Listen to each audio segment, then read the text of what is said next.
I think it's impossible to be an entrepreneur and not have moments of doubt. In fact, I'd say you spend probably all your silent hours when you're by yourself full of doubt. We had this situation where there were two of us. We were working out of our lounge at home, and we didn't have any revenues or any. So we had to sort of clean sheet it. We'd made the break, and then here we were. With my wife and I, we have no children, so there was the risk factor was lower. She worked, so I was working, so the risk factor was low. We were in a position where we could do it.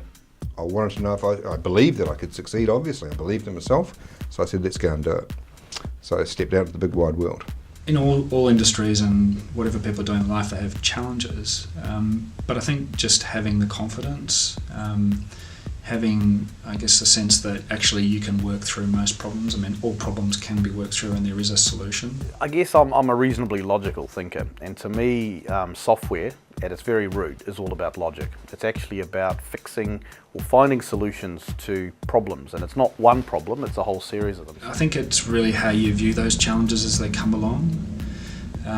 You can view them as being roadblocks, or you can view them as just being sort of minor irritations that you can work your way around. Clear your mind and focus and say there has to be a solution here, I've got to find it. And I often talk about weaving your way through the minefield.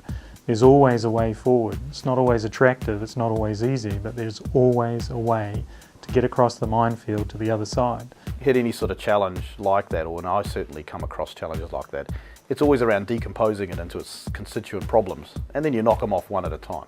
Look, I just think life's a little bit short to sit back and watch the world go by, and in the software sector in particular, you get to meet a lot of interesting people, and there's a lot of opportunities. So I think you constantly see new opportunities, and you just want to attack them. We knew the need was in the market. We knew we could provide the solution. It was just a matter of convincing people and giving them the trust, having the trust in us to be able to take that responsibility on. You have no choice but to go forward. People back you. As an entrepreneur, you typically take on investors, and you owe them. You have a responsibility back to the shareholders to be successful. You promised them, you took their money, and you have to be successful. There was a number of occasions in that sort of first 12 months after leaving sort of permanent employment where you'd see jobs in the paper that you'd go, especially for me in the aviation sector, I could do that, I can fit that, and the salary with that's going to be quite nice. But then to me that would be, okay, well, did I give it my best shot? Did I really try hard? Did I fail?